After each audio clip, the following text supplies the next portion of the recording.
What are the dues and assessments? Depending on how your credit card processing company prices your fees, you're going to have something called dues and assessments, and I'm going to talk about what those are and what kind of rates you should be getting in this video. TransactionExpert.com is the leader in transaction services. We build your online presence and point of sale system to integrate with each other. If you are ready to understand and control the entire customer experience, visit TransactionExpert.com. The dues and assessments are fees that are actually charged from the brands like Visa, MasterCard, and Discover. Now, in a recent video, I was talking about network access fees, network access brand usage fees, and sometimes that's how they're labeled on your statement. More often than not, especially if you're a larger merchant, you're going to see things on there called dues and assessments, and the dues and assessments are again charged from the card brands. Now, once again, I have to point out that credit card processing companies have kind of latched onto this as an area where they can basically mark up the rates, and so you got to be careful. Many times, a small business owner will look at that, and the agent, their sales rep will say, well, that's just the charges from Visa and MasterCard. I can't do anything about that. Well, that's actually not exactly true. Now, the sales rep might not be able to do anything about it, but certainly the credit card processing company that the sales rep works for can do something about it. So I want to tell you what the actual rates should be, and then you can kind of evaluate and see where you fall into that rate. Now, first of all,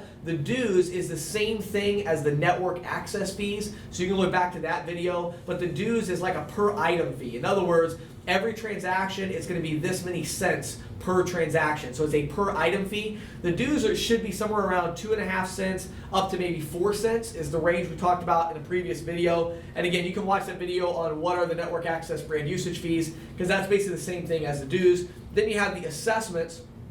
Now, the assessments is actually a percentage. Now, it's a very, very tiny percentage, but it really does add up. Now, the true cost for assessments for Visa, MasterCard, and Discover at the time of this recording is somewhere between 10 to 13 basis points. Now, without getting really complicated, a basis point is basically 1/100th of a percent.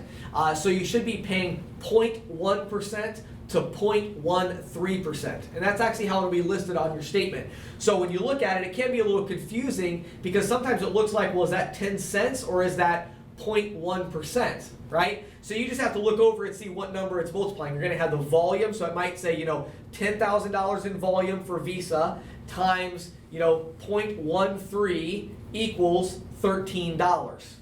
Okay? Now, that's because $13 is 0.13% of $10,000. Okay? So that's what your dues and assessment should be. Now, again, processors may mark that up a little bit. I can understand, anywhere from, say, 10, 11 basis points up to maybe 13 or 14 basis points. To me, that'd be a pretty good range at the time of this recording. If it got up much higher than that, if I was paying 17, 18, 19 basis points on assessments, that's too much. And again, that is going to add up, especially if you're doing a lot of volume. That can very easily be $20, $30, $40 a month that you're just basically wasting on fees you don't need to pay. So again, the dues and assessments charged from Visa and MasterCard pass through to you from the processor, but you need to check and make sure that the credit card processing company isn't marking up those rates.